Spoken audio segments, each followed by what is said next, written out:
So the series starts with a virtual reality arcade game with the Rangers, which is actually super cool. That's really cool. And this is supposed to be like 1998.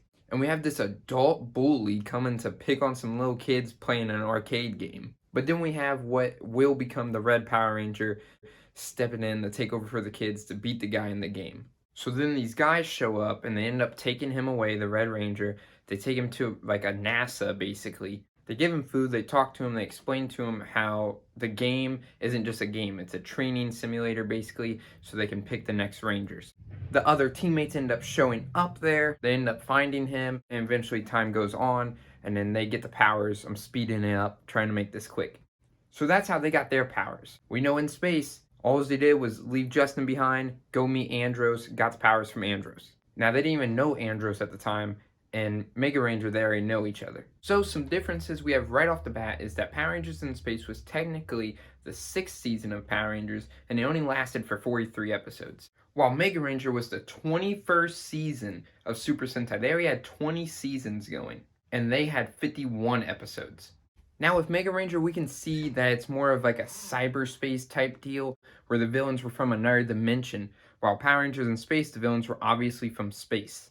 Now with Power Rangers in Space, they followed the same trend that all the Power Rangers seasons previously followed. The Red Ranger was always the leader, until you get to Tommy, and then he's White Ranger, and he's kind of the leader, and we won't talk about that.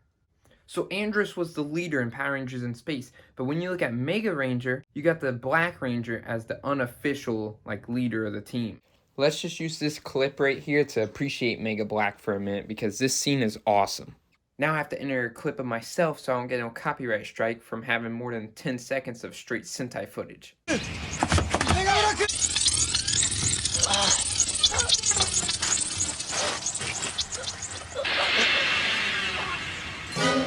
I did like how Andros played a big part outside of In Space. Like he was in Forever Red, he was in Lost Galaxy, like they kept the character going on. I just love how Power Rangers is real good at that, keeping the characters continuing even though their season's over.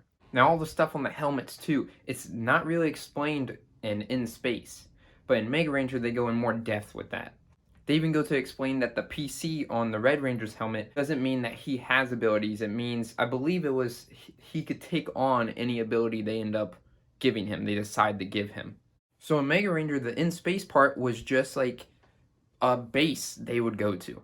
They didn't really travel through space like they did in space. The in-space aspect didn't really exist in Megaranger. So they got their morphers and everything from Andros on In Space. But in Megaranger, they just take on the suits, the powers, the weapons, and everything from that video game. And now the team up. The team up was just Justin coming back. From Megaranger, it was all the Car Rangers. Because obviously in Space, the Turbo Rangers are the In Space Rangers.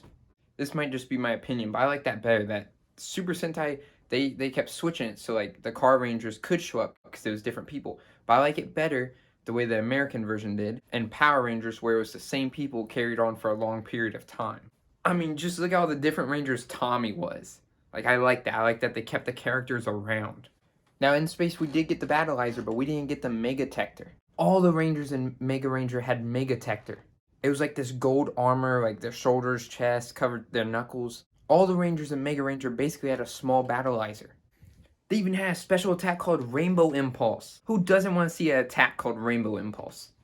I guess you do get to see Zeo Gold again in the final for In Space when he's fighting Rita and Zed, Goldar, and 800 other villains. So that's pretty cool, but I like how Megaranger had the kids in high school still. They had school, they dealt with their parents and stuff. With In Space, they did go to school, but not really. They were going out to space and everything. So it showed them, in Megaranger, it showed them being superheroes, being Power Rangers, but also being normal people. They were going to school, dealing with problems and everything.